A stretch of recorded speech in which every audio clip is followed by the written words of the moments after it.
This fresh impertinence reached the ears of the cardinal and alarmed him greatly.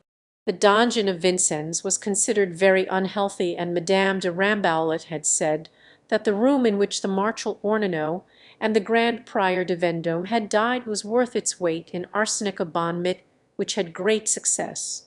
So it was ordered the prisoner was henceforth to eat nothing that had not previously been tasted, and La Ramee was in consequence placed near him as taster. Every kind of revenge was practised upon the duke by the governor in return for the insults of the innocent pistage. De Chavigny, who, according to report, was a son of Richelieu's, and had been a creature of the late cardinal's, understood tyranny.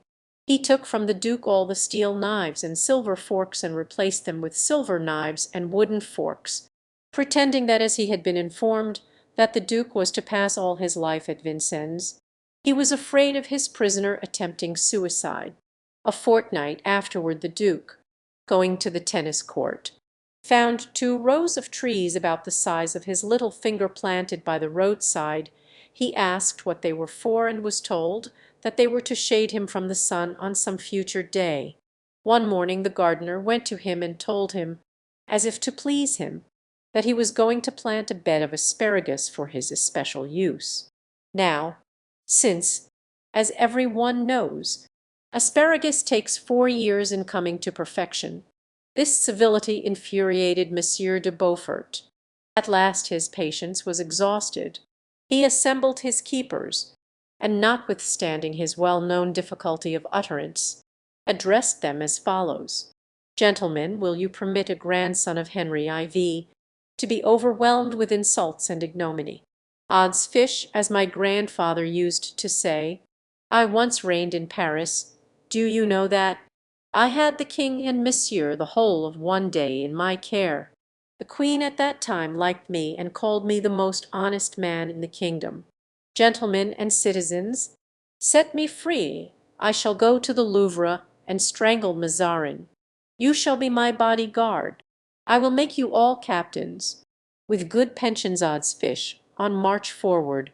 But eloquent as he might be, the eloquence of the grandson of Henry IV. did not touch those hearts of stone. Not one man stirred. So Monsieur de Beaufort was obliged to be satisfied with calling them all kinds of rascals underneath the sun. Sometimes, when Monsieur de Chavigny paid him a visit, the duke used to ask him what he should think if he saw an army of Parisians, all fully armed, appear at Vincennes to deliver him from prison. "My lord," answered de Chavigny, with a low bow, "I have on the ramparts 20 pieces of artillery, and in my casemate is 30,000 guns. I should bombard the troops till not one grain of gunpowder was unexploded." "Yes, but after you had fired off your 30,000 guns, they would take the donjon being taken, I should be obliged to let them hang you, at which I should be most unhappy." "Certainly."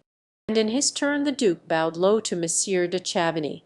"For myself, on the other hand, my lord," returned the governor, "when the first rebel should pass the threshold of my postern doors, I should be obliged to kill you with my own hand, since you were confided peculiarly to my care, as I am obliged to give you up, dead or alive." And once more he bowed low before his highness. These bitter-sweet pleasantries lasted 10 minutes, sometimes longer, but always finished thus. Monsieur de Chavigny, turning toward the door, used to call out, "Hallo, La Ramee!" La Ramee came into the room. "La Ramee, I recommend Monsieur le Duc to you. Particularly treat him as a man of his rank and family ought to be treated, that is, never leave him alone an instant."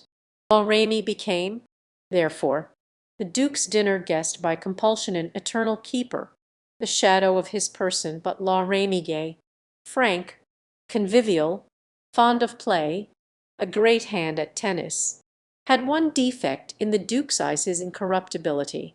Now, although La Ramee appreciated, as of a certain value, the honour of being shut up with a prisoner of so great importance, still the pleasure of living in intimacy with the grandson of Henry IV.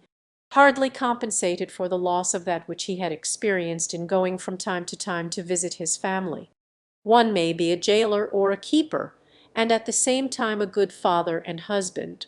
La Ramee adored his wife and children, whom now he could only catch a glimpse of from the top of the wall, when in order to please him they used to walk on the opposite side of the moat.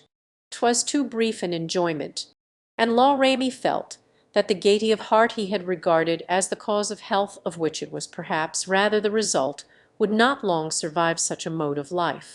He accepted, therefore, with delight, an offer made to him by his friend the steward of the Duc de Grammont to give him a substitute. He also spoke of it to Monsieur de Chavigny, who promised that he would not oppose it in any way, that is, if he approved of the person proposed. We consider it useless to draw a physical or moral portrait of Grimid if, as we hope, our readers have not wholly forgotten the first part of this work. They must have preserved a clear idea of that estimable individual, who is wholly unchanged, except that he is 20 years older, an advance in life that has made him only more silent, although, since the change that had been working in himself, Athos had given Grimid permission to speak.